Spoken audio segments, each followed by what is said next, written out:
Hello and welcome to Enchantment of Eternity's review for the Outrageous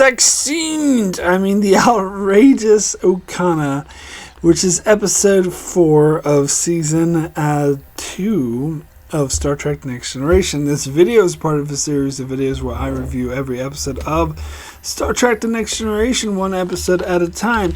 In this video, I shall cover the episode The Outrageous Okona. So the Outrageous Okona is the episode in which the Enterprise encounter a self-described rogue, Okona, whose ship is in needs of repairs.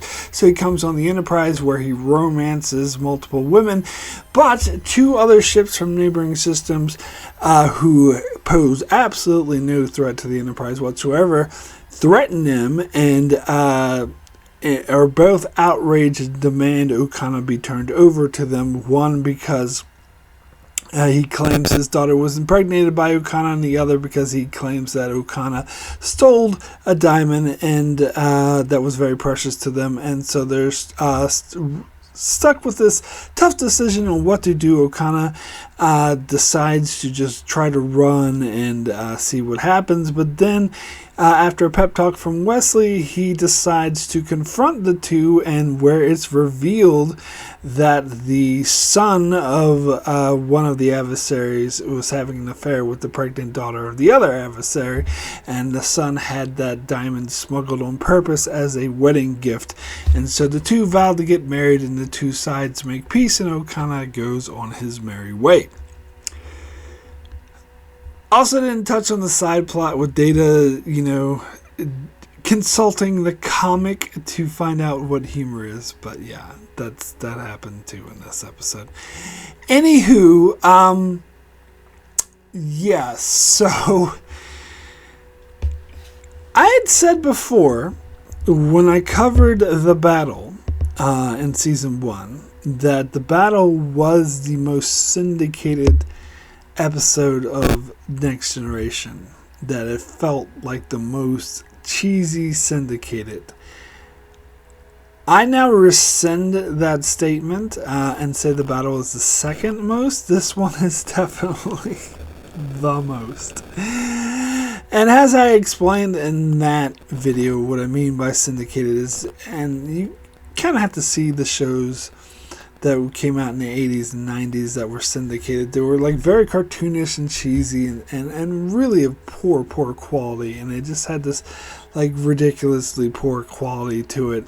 I'm thinking of Xena and the Warrior Princess and Hercules, but they're actually not, as some other shows are actually much worse. Actually, Baywatch might have been syndicated for a while too. But anyway, it was this very, very cheesy, like very poorly written, like it's like cartoonish in a way feel to it. And yeah, like Okona, the character of Okona, I believe would fit in very well in an episode of Hercules, or Xena or something like that. Just the cheesiness way that he is entered. It's very on the nose, by the way. They really tell not show with this character when they describe, he's a rogue, he doesn't take orders from anyone, and they all make a big deal, and they all seem very enamored with him. And Okona himself again is I don't know a better way to describe this character other than syndicated. Like, he belongs in an episode of Hercules. And I talked before about how only the first 2 seasons of TNG feel syndicated. After that, it didn't. And DS9 and Voyager, well, Voyager wasn't. That was technically a network. So it was just TNG and DS9. But after season 3 onward of TNG did not feel at all syndicated, even though it was, and all of DS9 did not feel syndicated, even though it was.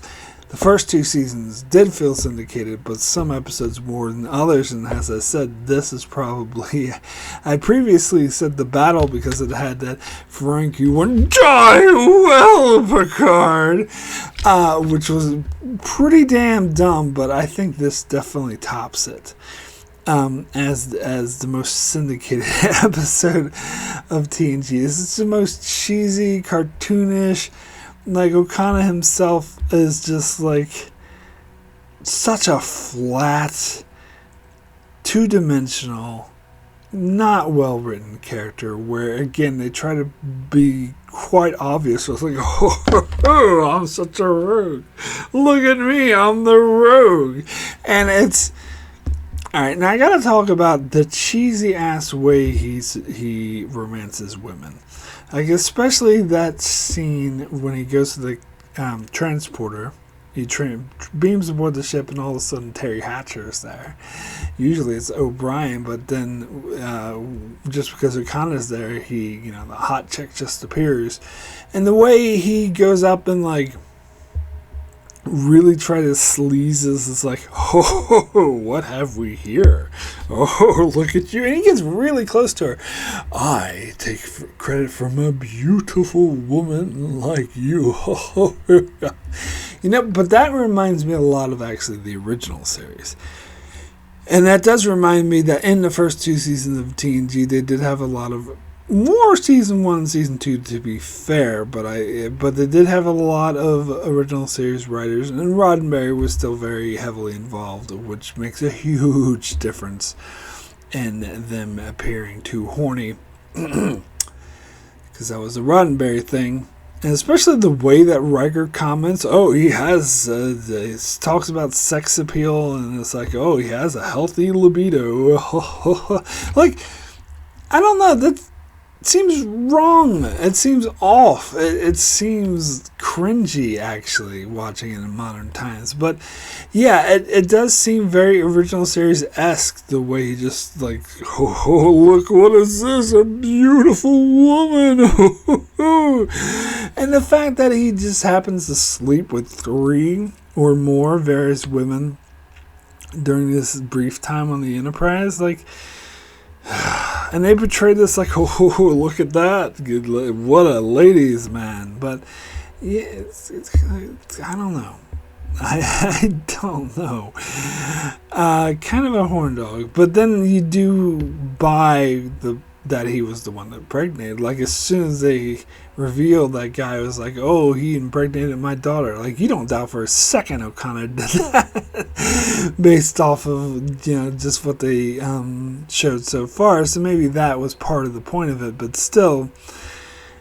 And then you get the scene where Worf, it's such an artificial scene where Worf goes to get Okona because he refuses to answer the call, and it's because he's making out with this woman, and Worf is like, you will come with me now, and Okona is like getting ready like he's going to fight him, and Worf is like, I would like that, but I have my orders. And Okona is like, well, another time perhaps. Again, they're playing him off. Look at that valiant rogue. He wants to challenge Worf to a fight. Like, and why the hell is that woman he was making out with presumably a Starfleet officer? Now, granted, maybe she was a civilian.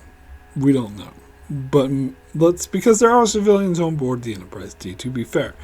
But let's say, for the sake of argument, she was a Starfleet officer. She's defying the orders of her superior Worf by like continuing to ignore him when Worf calls, Okona, and sort of being like encouraging Okona to stay. Like, yeah, I know why. I know because Okona is just so handsome. He makes all the women horny, and yeah, god damn, it's so dumb. It is so dumb. And then Okona's played by William Campbell, who played the main character in The Rocketeer. He starred in the movie The Rocketeer. Now, granted, The Rocketeer wasn't the biggest box office success. I don't think it made as much money as they were hoping to. But I was thinking, wow, how the hell did they get someone who starred in a movie like that to guest star on like this lonely, low-budget syndicated show? But and then it occurred to me that The Rocketeer actually came out after this. This was released in 89, and The Rocketeer was 91. Which, it's hard for me to wrap my brain around, because I guess it's mainly because I haven't seen The Rocketeer since I was a little kid, since it first came out, and so I associate it with being super, super young, whereas I saw this episode many times throughout my life, in my teenagehood in my 20s, so I don't associate it with me being young, even though it was released before Rocketeer was released. It's just a sort of mind perception thingy. But, anywho, and I do believe, if I'm not too much mistaken, that this actor originally tried out for Riker as well. I may be wrong on that, but I think I heard that somewhere. So, Okona returned for Prodigy, and when that was announced that they were bringing back the character of Okona in Star Trek Prodigy, I was not very happy. I'm like, of all the characters in this vast franchise that you want to bring back, you're going to choose fucking Okona? But to be fair, when Okona appeared in Prodigy, he was much older, as in canon. And because it's an animated show, you use voice actors, so they don't have to age them up too much. But it is in canon. Prodigy takes place 20 or so years after this episode takes place, I believe. Someone might correct me on that. So it would make more sense to age him up. So they portrayed his character a bit different. He wasn't such the horn dog. His appearance on Prodigy reminded me a lot of the character of Hondo over on Star Wars, the Clone Wars and Star Wars Rebels, who was this sleazy pirate type who was always like getting in trouble or whatever. And I hated that character of Hondo.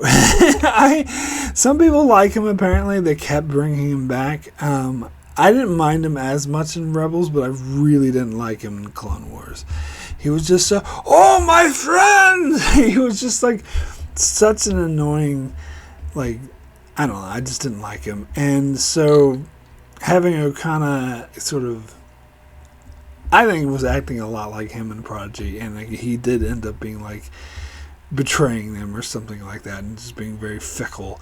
And it just reminded me a lot of Hondo, and so I really didn't like him either. So like, this is, yeah, I don't understand. Of all the characters they could have brought back, they brought him back. But he only appeared in 2 episodes, to be fair, but still. And I was so glad when they got rid of him, because he was on the ship, and it made me feel like they were going to make him a main character, or at least a recurring character who would be on the show for a while. And when he disappeared after, which I believe, if I do recall correctly, he ran off as a coward, because, which makes sense for this character. And I hope they don't bring him back for season 2. I really, really do. But anyway, so it was a bit different, though. A different vibe for this character, because he was older, but I think they wrote him a bit differently. But yeah, speaking of, like, getting back to the syndication thing, the whole storyline with the 2 warring factions who believed that, who wanted Okona, but it was basically this 2, people who were in love, who were lying to their fathers about it. That seemed very Xena to me as well. That seemed right out of Hercules. It sounds so dumb. I'm sorry, so dumb. Some people called it Romeo and Juliet-ish, and I think that is giving this storyline way too much credit. I think it's a very simplified, dull, hollow Romeo and Juliet version. Like, I get the comparison because they're, 2 lovers who are of warring families, and that creates tension. It's a forbidden romance thing, but still, it's just the way they portray it is so syndicated. It's just so cheesy, and like, I don't care. All the interactions between these characters felt so fake. Anyway.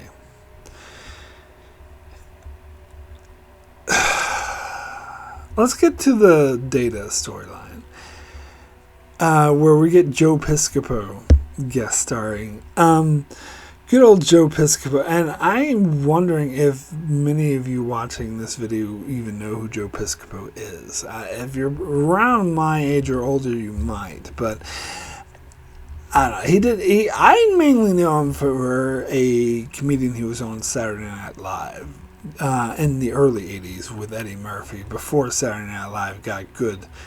The only good period of Saturday Night Live is late 80s to early 90s, just for the record. As soon as they brought in Will Ferrell and everyone... Fuck Will Ferrell. I hate Will Ferrell. But anyway, and all those other people, like Chris Kattan and all those people suck. So the only good period was when they had Phil Hartman up to when they had like Adam Sandler and Chris Farley. Once all of them left, then the show was not worth it. But and Dana Carvey, But that's just my opinion. I know they say everyone has their section of Saturday Night Live they connect to. Like some people like the late 70s stuff and some people like it. But I hadn't even watched that show in the past like 20 years. But anyway, I think I watched it once or twice and I thought it was stupid. Or at best, just moderate. But anyway, I like Seth Meyers. I watch his late night show. But I'm getting totally off topic now. Joe Piscopo was not that funny of a comedian, and I didn't really like him that much. And I hadn't really seen much of that stuff, and I didn't think the stuff he did on Saturday Night Live was particularly good. I do recall once when I was actually around the time Rocketeer came out, and I was wearing all these Rocketeer t-shirts. When I was 12 years old and I was visiting, I remember I had my picture taken with this, dummy or, life-size doll of the Rocketeer when I went to Disney World. And so I went to Disney World, and in 91, I remember listening to the radio after, just leaving the theme park, and they were making a huge deal because Joe Piscopo was there.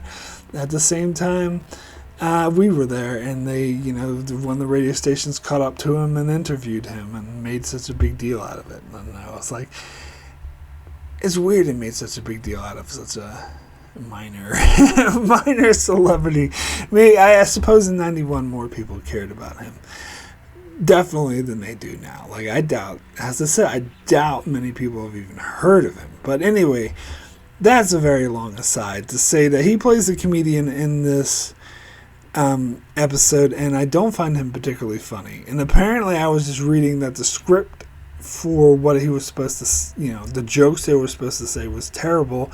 And so it ended up, him and Brent Spiner just ended up improvising and making up their own jokes. And newsflash, those jokes are also terrible. Like his whole Jerry Lewis impression was like, that was so dumb. And I think this whole side plot is a failure. Because here's the thing. Data is an android who can mimic the actions and the voice of anyone perfectly to 100% has a computer program could absolutely capture. We've seen this before, how they showcased this in the very first episode of TNG, where he emulated Picard's voice pitch perfect and Q's voice pitch perfect, and he can emulate movements perfectly. And yet when he's telling Guinan a joke that he learned from the comedian, from Joe Piscopo, he's like, a man guy walked into a bar and he said, what was the joke? No, the joke was, I went to the doctor and he said I was terminally ill. I said I want a second opinion. He says, you're ugly too. Boom, boom, boom. He's like doing this. This is an android who can mimic sounds and actions absolutely perfectly. So why is he putting on this stupid accent and his voice inflections are all off? And why is he doing these stupid arm movements?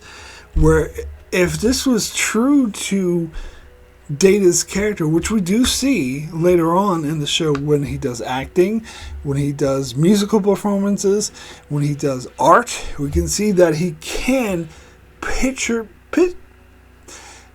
perfect imitate those artists and the exact movements. And in fact, the criticism of Data in those instances were you have to put your own creative spin on it. You were just copying what other people did, which of course, a huge analogy to modern day AI, which isn't real AI, but is colloquially referred to as AI, because that's also seen as plagiarism. But anyway, that's kind of off topic. The point is, he shouldn't fucking be doing that. He shouldn't. I said I want a second opinion. You're ugly too. Like, and then so it's plot convenience or plot contrivance, so that to explore the fact that Data doesn't understand humor and he's unable to tell jokes. And Guinan talks about how he ruined the joke. And Guinan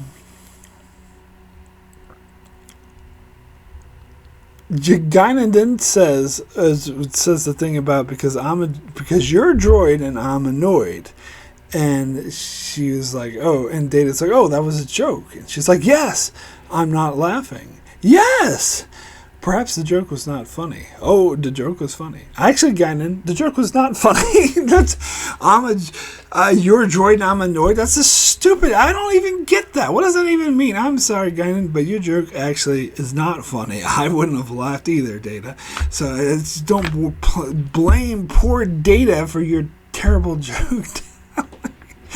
Also, like Data's joke about even when he was doing the stupid things about I want a second opinion was funnier, even though that's a more classic, overused joke, but it's still funnier than the droid annoyed thing.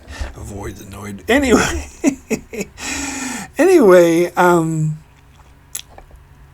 so then Data starts telling another joke. He says, I can't remember the exact thing he said, but it was something along the lines of a monk, a Ferengi, and I can't remember what the third one is. A monk, a Ferengi, and a scientist, or a Vulcan. I can't remember what the third one is, but he says a monk, Ferengi, and a scientist walk into a bar, and then he's cut off. And I remember watching that with my sibling and friends when I was very young, and we started laughing just at that setup. Just the setup of the Ferengi, a monk, and a scientist walking into a bar. We thought that was such a ridiculous concept that we wanted to hear the rest of the joke. Kind of like the whole I once brought a jackass into a brothel thing from Game of Thrones, which was, if you haven't seen Game of Thrones, that was a joke that Tyrion started to tell like 3 times throughout the series, but he always gets cuts off, so the end joke is he never gets to finish the joke. And in fact, I think they ended the entire show with cutting him off when he was telling that joke. But anyway, it was a jackass and something else into a brothel, I think. Was it? Yeah, I think it was 2 things. But anyway, again, off topic. Point is, I wanted to hear the rest of this joke. I think that joke would have been way funnier, despite the fact that Data was doing that stupid voice. But, and then we get the final scene where Guinan is like, oh yeah, it makes more sense to try it with the whole audience. So they program a holographic audience who laughs at everything he does. And like when he gives Joe Piscopo the thumbs up, they laugh at that. And then he starts telling a joke and they laugh before he gets to the punchline. I'm sorry, but the holodeck is better than that. They program an audience to laugh. They would know not to laugh before you get to the punchline. I'm sorry, the holodeck is the computer of the Enterprise is better than that. That was plot contrivance again. And he also knew not to laugh at a thumbs up. Now, granted, the stuff of them laughing at absolutely everything he does, I do buy that. But I think the computer could sort of randomize it, and I think naturally would, actually, because if it's meant to emulate an audience, they would probably emulate the audience more closely, and the audience would laugh at what an actual audience would laugh at, and it would be based on that. And when Data suggests again perhaps randomizing it to more emulate actual, comedic audiences. Kind of, it's like, no, that wouldn't work. Well, I don't know. This whole thing it's supposed to be sad, like Data doesn't understand comedy, and I think okay, so this storyline doesn't work on many, many levels. First level is Joe Piscopo was not the right comedian to teach Data about humor. And when Data specifically describes that it's about him learning what humor is and learning to get along with his friends and be able to be in the joke and laugh, Joe Piscopo just tells a bunch of stupid jokes that are outdated from the 24th century perspective. So it seems like this was a terrible idea. It seems like the better thing to do would get a comedian who, because sure, in real life there are comedians who like teach other up-and-coming comedians about the best way of being a comedian, and they would perhaps be able to like dissect the science of joke telling and laughter and break it down in a more sort of scientific way that Data would be able to better understand. I think that would have been way more interesting than, Joe Piscopo going up and telling a lot of stupid Jerry Lewis and outdated jokes from the 60s. And so that's point number one. Point number two is the whole thing with the audience being fake laughter is very contrived. Why didn't they get actual people? I'm sure Data's friends with a lot of people in the Enterprise. I'm sure they could have gotten real life people to come in and actually get him, to test the material on them. Or, as I said, have the computer, because the computer in the Enterprise is good enough to actually emulate what audience would or would not laugh at, and not just have them automatically laugh. So the whole thing is contrived. And point number three is he shouldn't be trying to tell jokes like a comedian. As I said, he should be, it should be someone teaching him the ins and outs of everyday, like, social interactions with joke telling and humor, so he would get it more. And so he learns nothing at the end of this episode, and then the episode ends with him on the bridge, and they're saying goodbye to Okona, and LaForge says, or is it LaForge or Wesley? I don't know, maybe it's Wesley, but someone says, say goodbye, Data, and he says, goodbye, Data. And everyone laughs, and he at first is confused, but then he references, oh yes, that's the certain whatever joke, and then he starts telling these terrible jokes, and everyone's like, oh my god, let's warp away, oh my god, shut up, Data. And he's like, take my wharf, please, which I think personally, I think take my wharf, please is funnier than say goodbye, Data. Say goodbye, Data is such an overused trope that it's just cringy now, and I think when he says, take my wharf, please, that's actually funnier. But anyway, they're like, oh my god, Riker's like, could we warp away now? And Picard's like, yes, please, God, let's warp away. How does warping away actually solve the situation? Other than, the credits are going to roll and the episode's going to end, but in universe, how does that make any difference to Data telling jokes? And why are you guys being such dicks to Data when he's trying to tell jokes? Why don't you actually encourage him and try to create funnier than you sometimes. And the whole thing with Data putting on that stupid voice every time he tells a joke too is, oh, and the guy walks into it. Let me thank my Patreon supporters for supporting me on Patreon. It is very much appreciated. It does help me continue with my channel.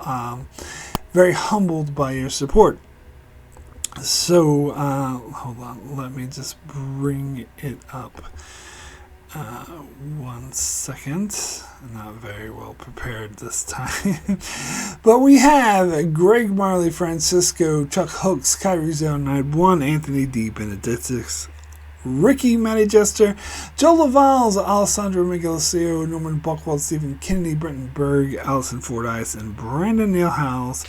Thank you so very, very much, and sorry if I butchered some of your names there, but thank you so much for your support. So we do have a few patron comments on this episode, and just bringing them up here. First comment is from Norman Buchwald, who says, TNG's answer to Mud, who probably turned out worse and for some odd reason has reappeared in both Lower Decks and Prodigy. This guy is so unlikable, yet he is supposed to be looked at with awe for sleeping with a number of women on the ship who obviously should know better, and who is supposed to be very brilliant. Wesley considers a role model. Are you kidding? Meanwhile, I guess he's also the rogue diplomat. Apparently, Picard is not needed here to get the two lovers together. One, you're definitely no Han Solo out of 10. Did Okona appear on Lower Decks? Maybe he did. I don't remember. That must have been like a season 1 or 2 episode that I don't recall. Maybe it was a very brief appearance. I think vaguely, it rings a bell very vaguely, but yeah. Anyway, definitely no Han Solo. That's for damn sure. Next comment is from Greg Marley. After the superb elementary dare data, we get TNG on autopilot, centering on a guest character I never liked with a tiresome side story about data learning comedy. The Jerry Lewis bit in particular was tough to take. Yes, it was. Absolutely. Next comment is from Brandon Neal Howells, who says, the first time I saw this episode, I thought to myself, the Terminator got the wrong name and the wrong century. Not Han Solo is a poor character. Humor is different things to different people, and Jerry Lewis humor is not something I find funny. Yep, I'm annoyed by this episode. 2 holographic audiences out of 10. And final comment is from Alessandro Miglasio, who says, I found more interesting the Akermarian pirate guy from a different episode than Okona. He had way more charm. The story with Data is really sad, fulfilled with the need for comedy chip in Generations. Yeah, so you're referring to the episode The Vengeance Factor in Season 3, which was one of the gatherers, I can't remember the guy's name, who came on board, but I agree 1,000%. That character was way more interesting than Okona. And I actually like that episode a lot, more than most people do, Vengeance Factor, but I'll get to that when I get to Season 3. But yeah, it's funny that the storyline's kind of deemed useless because he figures out what comedy is when he gets the emotion chip in Generations, but it does take him a while. Anyway, my rating for the Outrageous Okona. Now, before I watched this episode recently on the rewatch for this review, I thought to myself, I'm either going to give this episode a 2 or a 3. And I wasn't sure which, but I knew I didn't like this episode, and I knew it was somewhere in that area. I knew it wasn't quite as bad as a 1, in my opinion, but I was teetering between a 2 and a 3, and you know what? Despite the fact that I said this is the most syndicated episode of TNG, even more so than The Battle, which I gave a 2 to that episode, I'm actually going to give this episode a 3. So this episode gets a 3. I'm being generous. But what pushes it to me is I was actually kind of entertained when watching this episode. Like, there were bits that annoyed the hell out of me, like the syndicated feel to it, the ridiculousness of Okona, his whole character, the way everyone drooled over him, the whole side plot with Data and his comedy thing. But it wasn't a rough episode to get to. Like, there was a lot of, especially just recently having finished season 1 and still in the midst of season 2, there are certain episodes and a lot of episodes, particularly in season 1, that were just difficult to get through. That I just like the battle, for example, which I just wanted to turn it off, and I was just like, God, let's just get this fucking thing over with. Whereas I actually didn't have that, for whatever reason, I didn't have that feeling with this episode. Now, granted, I was annoyed by a lot of. I was a humanoid, not a droid. You're annoyed. Sorry, I was annoyed by a lot of the things in this episode, but I was also entertained. Like the through story of Okona being trapped in these two different factions vying for him, and I love the stuff with, by the way, with the aliens pointing lasers at the Enterprise, and Picard's like, are they fucking serious? Like this down, and then Picard like puts his shields down just to just basically to taunt them and to prove that they're no threat to him. And I love Riker's response where he's like, when Picard orders the shields down, Riker's like, can I ask why? And Picard's like, well, in case we want to surrender to them. So that part I liked, and even though the final resolution to the two conflicts was very, as I said, extremely syndicated, a very cartoonish version of Romeo and Juliet, I was so frustrated with the episode, I just wanted it to end. So for that reason, I'm going to slightly push it to a 3 rather than a 2, but it's definitely not a good episode. And regardless of how entertained I was, it is terribly written, terribly, well, I wouldn't say terribly acted because, well, no, the guest stars were terrible. Like Okona himself was fine, like the actor's fine, but the way it was written and the way it was structured was, again, very syndicated. But the other guest actors, like the aliens who were feuding, those were terrible. So, yeah, horrible script, horrible direction, just a horrible idea. Just no. Anyway, that is it for my review of the Outrageous Okona. Coming up soon on my channel, if I just bring up my schedule here, Wednesday will be my review for Loud as a Whisper, let's see, Saturday I'm releasing my Why Captain Jellicoe is a Bad Captain, which is a video I did for patrons, a patron exclusive video I did a couple months ago, which I'm releasing to the public